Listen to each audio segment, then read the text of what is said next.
Já se perguntou como eram as guerras durante o período da Idade Média? Elas estiveram presentes em toda a Idade Média. A Europa foi palco de inúmeras guerras sangrentas que levaram à morte de milhares de pessoas. E os motivos eram disputas territoriais, religiosas ou as famosas invasões com motivo de pilhagem e saques. Mas nesse vídeo iremos abordar e falar sobre as guerras e as famosas batalhas na Idade Média, como que eles as iniciavam e como era o decorrer de uma guerra. E o mais importante, como era a linha de frente em um campo de batalha. Então não sai daí e assiste até o final. Sem mais enrolação, quem vos fala é o Guilherme Braz e eu trago para vocês uma guerra na Idade Média.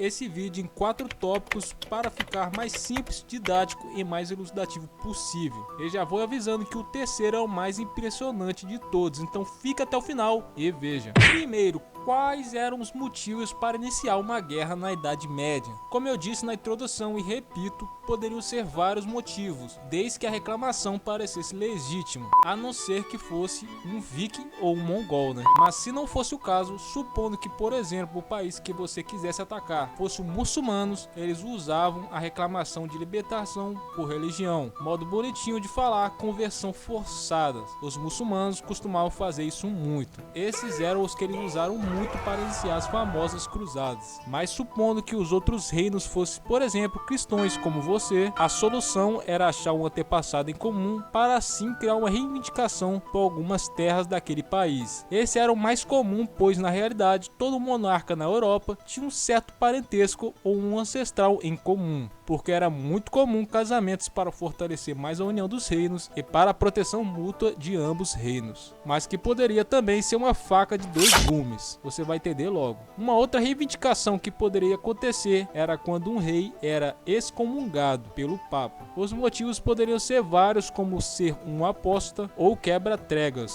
algo do tipo. Então só assim você era permitido atacar os outros reinos com reivindicações reais, ou então era só tentar fazer ficar o mais real possível. O segundo é um dos mais importantes, começava logo após fazer as reivindicações dos territórios, e assim começavam os preparativos para a iniciação da invasão ou ataque. E agora vem a primeira coisa que os monarcas faziam, era a convocação dos nobres de todo o seu reino, lembrando que todos levavam suas próprias armaduras, armas e etc. O rei só provia algumas coisas necessárias, como alimentos de no máximo alguns meses e ferramentas para construções, e a convocação consistia em todos os vassalos e cavaleiros, e assim os vassalos que contêm terras e feudos próprios levavam homens consigo de suas terras para o apoiar na batalha, e também com seus homens de armas ou recrutas, eram meros camponeses que eram convocados para a guerra, que na maioria das vezes eram destreinados e pessimamente equipados. E também tinha os mercenários, esses eram pagos pela coroa para lutar por ele, pelo menos até quando ele continuasse pagando eles. Fazendo o corte básico aqui para avisar vocês, para não dar mole aí, deixar um like, inscrever no canal e deixar um comentário do que você tá achando dos meus vídeos aí, beleza? Volta pro vídeo aí, falou.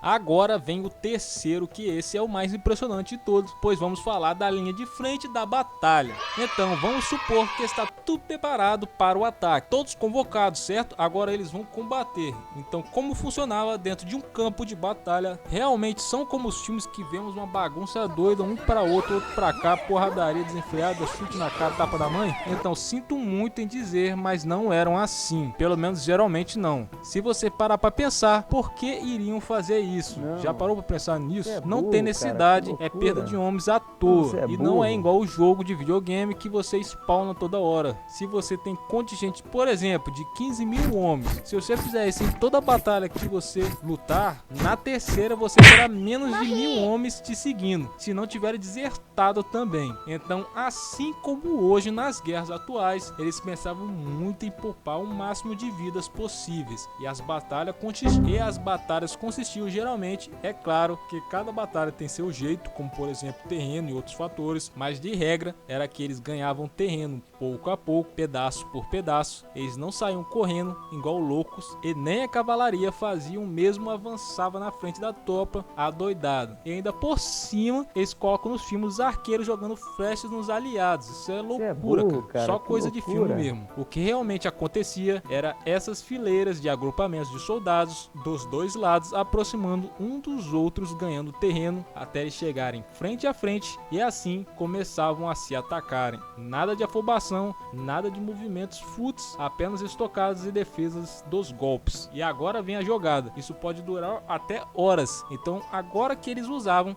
a estratégia. Eles costumavam usar os arqueiros nos flancos e não atrás dos soldados, ou atirando a longas distâncias, mirando para cima, como vemos nos filmes. Eles davam tiros diretos de arcos nos flancos, para assim ajudar a quebrar a formação inimiga e ajudar a sua infantaria. E se eles acabarem ganhando bastante terreno inimigo, agora vem a cavalaria com um ataque forte e pesado nos pobres coitados, assim acabando com a batalha. E aí depois disso vem a perseguição desses soldados, o máximo que eles conseguiam para assim dominar aquela área, assim fazendo a conquista daquelas terras e indo para a próxima conquista de outras terras. Então depois de muitas batalhas, você ganhando bastante terrenos, bastante condados, bastante ducados, o tanto de terra que você necessitar, o outro rei pode se render mesmo antes de você chegar na capital dele ou algo do tipo. Então depois do fim da guerra, de fato, agora vem os detalhes. Se você foi o vencedor da batalha, meus parabéns, torça para não sair derrotado nas finanças. E supondo que você reclamou apenas algumas terras daquele reino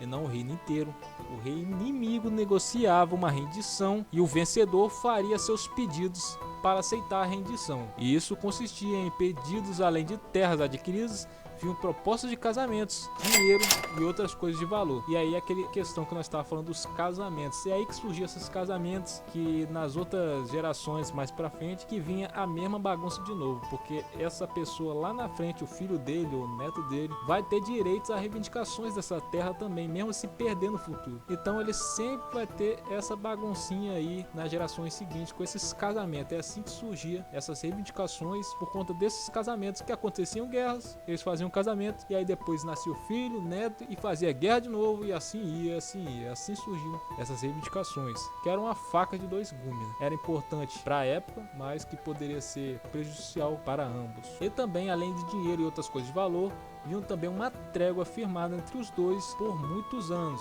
para não causar uma guerra atrás da outra, para não virar bagunça. E aí ele pegava aquelas novas terras e castelos recém-conquistados e dava para os antigos vassalos ou fazia novos vassalos para administrar para ele. E aí ele voltava para seu reino dependendo com muito dinheiro, ou se a guerra se estendesse demais ou causasse mais perdas do que ganho, voltava falido e devendo. Fala pessoal, mais um vídeo para vocês, espero que curtam esse vídeo.